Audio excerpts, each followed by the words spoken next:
back in this country, South Carolina just keeps turning out the psychos in their government, whether it's state government or federal government. It's incredible. Now this guy, Lieutenant Governor Andre Bauer, has drawn a comparison between feeding stray animals and parents whose children are on free or reduced price lunches in that state. Feeding stray animals and the poor. Oh, by the way, he's running for the Republican nomination for governor of that state. He made his remarks during a town hall meeting. And he said, I'm quoting from the Associated Press, he said, from a staff writer at the Greenville newspaper, Greenville News, I think. He said, quote, "My grandmother was not a highly educated woman, but she told me as a small child to quit feeding stray animals. You know why? Because they breed. You're facilitating the problem." Ooh, big word there, Andre. "You're facilitating the problem if you give an animal or a person ample food supply. You know why? Because they will reproduce, especially ones that don't think too much farther than that. And so what you've got to do is you got to curtail that type of behavior. They don't know any better." Well, Andre Bauer, I don't know what he's talking about. In South Carolina, 58% of students participate in the free and reduced price lunch program. 58%. What are you going to do, Andre, you Republican thug? What are you going to do? You want to stop feeding those kids? Because if you stop feeding them and make sure that they don't get any more food, they will die. They won't breed. Is that what you want? You slimy. 45% of the kids in Greenville County, which is where he gave this speech, I think, are on free or reduced price lunch programs. Now, this thug's remarks came during a speech in which he said government should take away all that assistance, free lunches, whatever they're getting from the state, from the feds, take it away.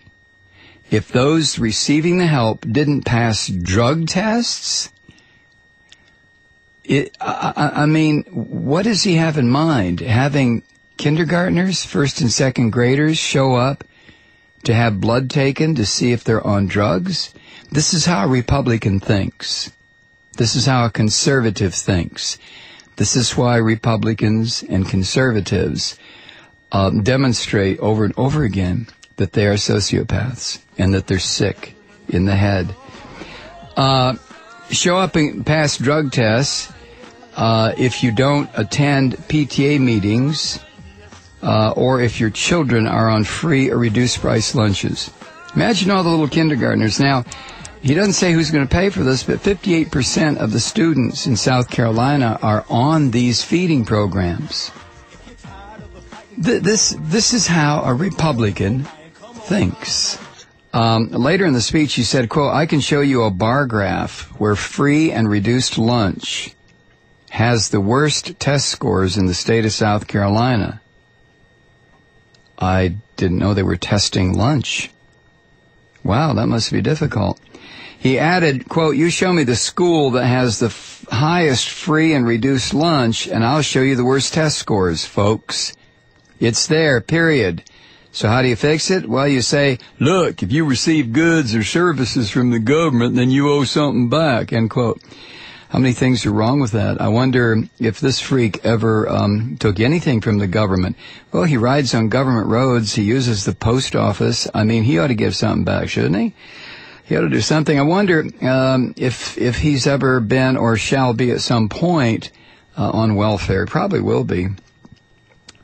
So he's figured out. He's like the rooster that crows every morning and thinks he made the sun come up. He's figured out that poor schools that have the worst test scores also give free lunches. So to this moron, there's your equation. free lunch equals poor test scores. If you take away the free lunch, the test scores will go up. This is how Republicans and conservatives think. And there's no point trying to explain to this idiot the incredible asininity of what he said, what the Greenville newspaper reported he said.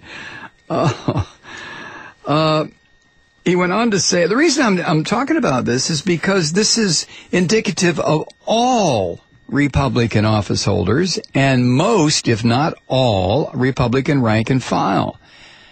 They're greedy, selfish thugs. Every single one.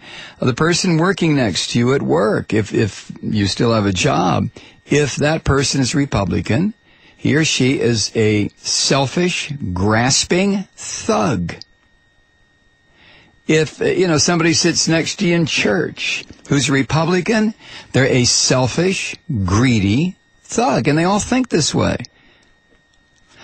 I said a year and a half ago during the primary, or 2 years ago during the primary season, let McCain, Palin have it. You know what would have happened? By this point, the United States would probably, I don't know, we would probably be bartering dead animals with each other for food. The kind that Lieutenant Governor Andre Bauer of South Carolina says you shouldn't feed because they just breed. But instead, we put somebody that promised us a lot of stuff about hope and change. Nothing specific, just hope and change. And, of course, things have gotten worse, not because of Obama necessarily, although he certainly hasn't provided any leadership, but because of the overwhelming nature of the problems that were designed to overwhelm him. I mean, this is not an accident. This started 30 years ago with Reagan. It was designed to overwhelm the system and anybody who tried to fight against the Republican conservative destruction of this country. But I digress. So Andre Bauer is your typical Republican, rank and file, office holder, state or federal. Stop feeding poor people. Let them die. Stop feeding poor children. Let them die unless they can pass a drug test. And again, imagine 7-year-olds lining up to give blood for a drug test. Yeah. It's astonishing. Now, as far as Bauer State, South Carolina, well, here's an example first. A kid named Tamiko Gregory. He grew up in a single-parent home where he said his family relied on free lunch programs at school to survive while struggling to pay bills. Gregory said, quote, "If I didn't get any money or help with food for school, we probably would have had to go without eating. We don't have a lot of extra money." He's now an 18-year-old freshman physics major at Wofford College. And this kid credited a support system from Furman University's Bridges to a Brighter Future program and government assistance with helping him achieve his goal to attend college. Physics major. Do you suppose Lieutenant Governor Andre Bauer understands anything about physics? Of course not. But Andre Bauer's state, in individuals living below the poverty line, the state of South Carolina is 9th from the top being the worst state. 16% of the entire population lives below the poverty line. They're behind Mississippi, Louisiana, Alabama, Arkansas, Kentucky, Texas, West Virginia, New Mexico. What do you notice about those 10 states? Other than New Mexico, well, you figured it out yourself, didn't you?